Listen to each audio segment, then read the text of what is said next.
another Behind the Bills for 2022. I'm Ryan D at ZZP. And I'm Al. Today we're going to be talking about doing top speed runs while tuning. Stop it!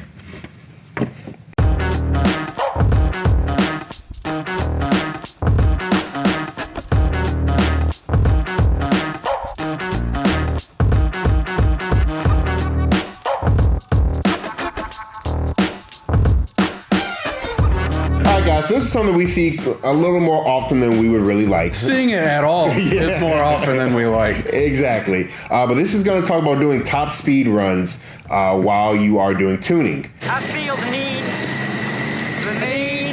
for speed.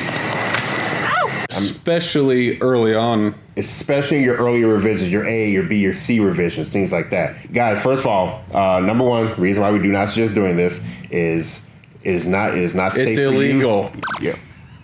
That too. So number one, it's illegal. You don't want to go out on the street doing top speed runs, going too fast, you can take the car. It's really not good for you, the people around you, or your car. Then from a tuning perspective, Al, you want to shed some light on that? Right. So on all the platforms and all the remote tuning that we do, like we have base files that have been tested on multiple cars, just like yours, with your mod list or as close as we can get to it.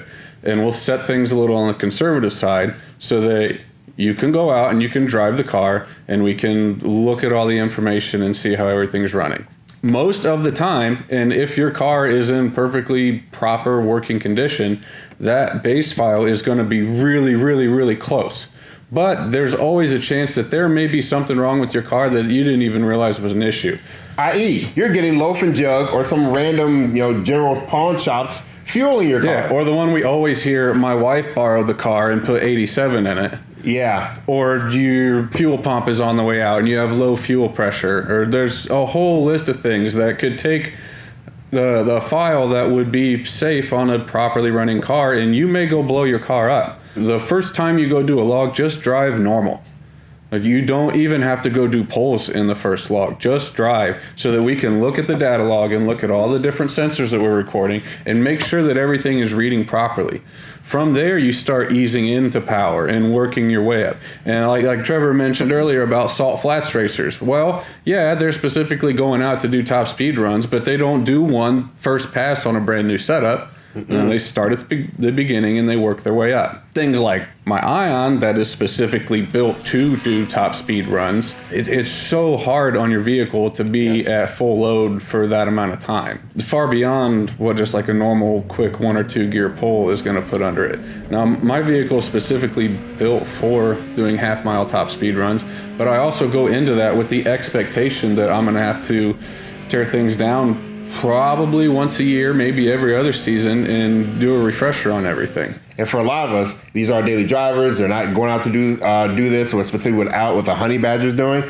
But something that we see, unfortunately, we see a lot specifically in the LTG community. We see customers on their first scan or two thinking that they got their tune. They go out and just go beat the snot out of the car and go forward until the car can't go anymore. That's really bad for LTGs, guys. We've had first logs of customers going out and doing 0 to 150 to 0 to 150 to 0 4, 5, 6 times in one log.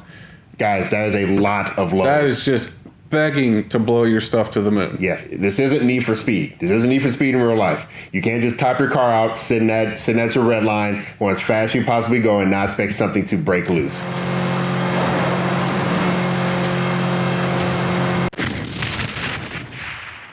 Also, while we're on this note, if you're doing a poll for tuning purposes and something feels wrong, stop. Yes. Don't just stay in it. I couldn't tell you how many times I've had data logs from LSJ guys where their intercooler pump's dead. And so I'll usually at extreme intake temps, I'll set the ECU to pull boost out to half. So that's a signal to the driver like, hey, everything's hot, take it easy for a minute. But no, I'll have logs of people that get their intake temps up to 180 degrees or so, and like the car is pulling boost and pulling timing out and doing everything it can to keep you from blowing it up. And they'll just be full throttle down, fifth gear, 120 mile an hour, and the car just won't go any faster. And they just stay in it. Like, oh, hope this fixes itself. Yeah, It's guys, not gonna that's fix good. itself. I just want to throw out there too. Most of our platform cars, they're a few years older now, things like that, and they were engineered from the factory to hold X amount of horsepower. For our Cobalts, mid 200s, low 200s, somewhere up in there. That's what they were engineered to do. Now, if you go out there making twice or three times that, somewhere up in there, and you go out and beat the snot out of your car just doing a top speed runs for as fast as you can go, you're putting that engine and yourself in a lot of danger.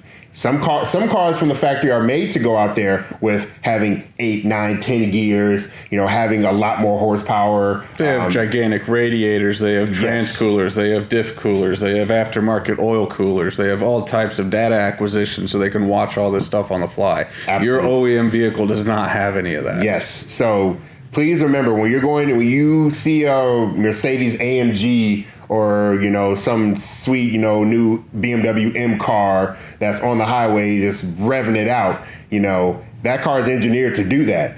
Our cars, not quite as much. So you want to be very careful of what you're doing, how you're racing, what kind of racing you're doing.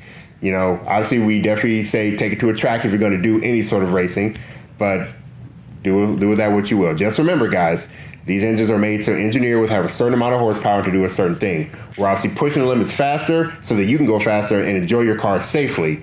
But everything does have its limits. Also, guys, if you're building your car for a certain purpose, please let us know that. If you are building a half-mile car and you're tuning with Al will make the proper adjustments and tell you what you need to get to keep your car safe when you're doing these long runs. Yeah, well, if we know what you're planning on doing with the car, we can look at different things in the log and make suggestions going forward. A road course car is going to need a lot of the same things that a top speed car is going to need as far as the cooling goes. Absolutely. So, obviously, if you want, most of our customers just want street cars and have fun, cars they can take to the track every weekend, those cars can be tuned a little differently than a car that's, I'm only taking it to the track, give me everything it's got, I know it's going to blow up kind of thing, et cetera, et cetera. Or if you're going to have my car that, hey, I'm going to be on this car for 18 seconds. I need to keep this thing, as best alive as possible. What do I need to do to gain this mile an hour? Have a goal like that in mind too. So when you're tuning, your tuner will be able to tell you, okay, you need this, or okay, I'll set it up like this. So we know to help you guys out the best that we can. So when we can know as well. We want you to enjoy your car. We want you guys to go fast. Let us help you. Go fast, not broke, boys. All right, guys. So, as per usual, if you have any questions for us, feel free to email customer service at zzperformance.com. You guys know me. I'm Ryan D at ZZP. And I'm Al. That's Al. Have a good one, guys.